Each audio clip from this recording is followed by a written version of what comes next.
One of our favorite coaches here for Coach's Corners, Roger Holmes from Dublin, season 22. I think with Burt Brown retiring and Greg Moore retiring, you may be the dean of Middle Georgia coaches with 22 years there at Dublin. How about that, Roger Holmes? Oh, well, you may be right about that. You know, I've been around a long time, enjoyed every minute of it, and look forward to several more years, hopefully, if good Lord's willing and the creek don't rise. Absolutely. Hey, we're going to do something different, and if we're an offensive coach, we're going to talk about your defense for a minute.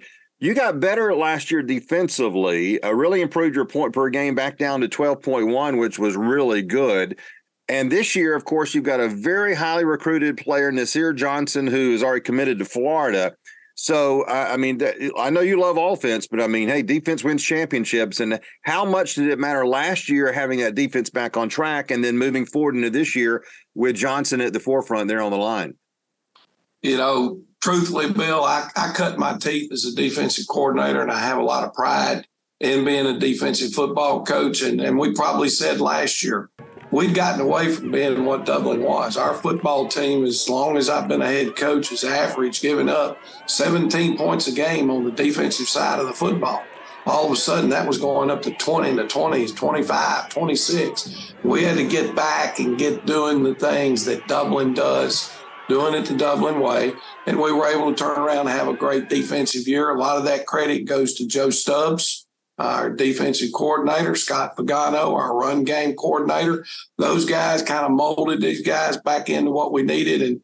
And you're right, defense wins championships. You're never going to win a championship unless you're a good, solid defensive team. But, you know, we finished second in the region last year to a phenomenal Swainsboro team that went on and played for the state championship. And right now we're trying to figure out a way to slow them down this year and hopefully have a chance to get back.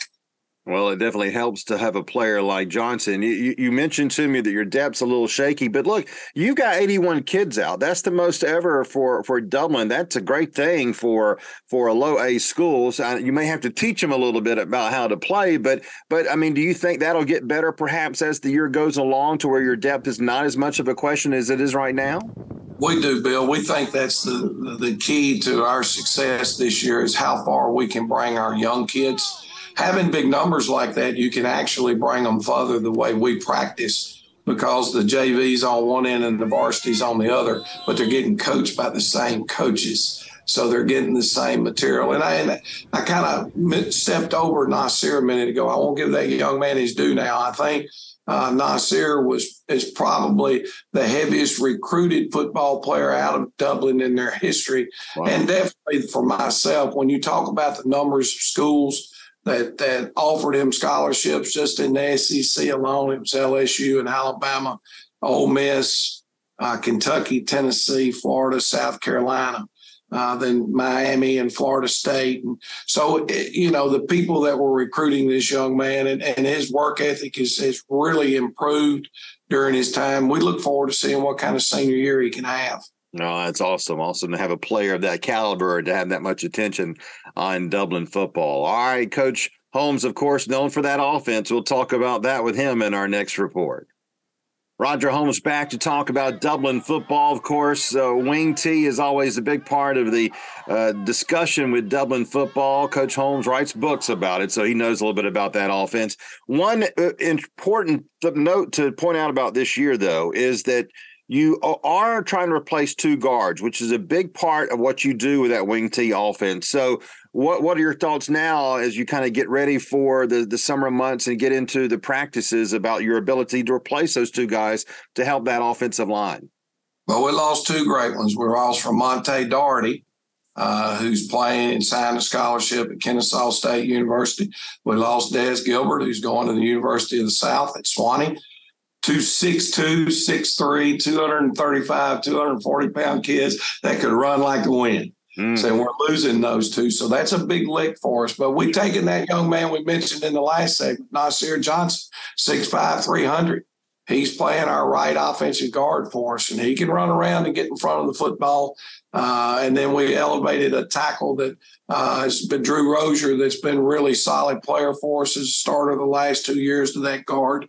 So hopefully we've got that, and we've got a couple of young ones, Kamarius Daniel KD, he's playing guard for us, and we think we've got what we need, but time will tell. Mike O'Neill came in week 2 and took over as a quarterback for you. How important is it to have him back with that experience and to really lead what you like to do on offense, Coach? Had a great summer, Bill. I may be misled, but I feel like this year's football team, because of our receivers, because of our quarterback, we could very well be the most balanced football team we've been around here, meaning the ability to throw and run the football both since maybe when Rashard Smith was here. Mm-hmm. Micah's done a really good job. He's got 2 young men behind him that are developing and learning our offense. Eli Hartwell was a kid that moved in last year, didn't get to play for us because he had been at the local private school and he did not live in our zone. So he said, gosh, he's had a phenomenal spring and summer to this point. So we feel good about our ability to be more balanced this year, maybe than we've been in the last 3 or 4. That's awesome. Well, it's always tough in Region 2 and Single A Division 1 with Bleckley and East Lawrence, Swainsboro, who won last year, and, of course, Jefferson County. First game August the 18th against Wilkinson County. Coach, it's almost time, and always we appreciate your time for being with us here. Thank you, Bill.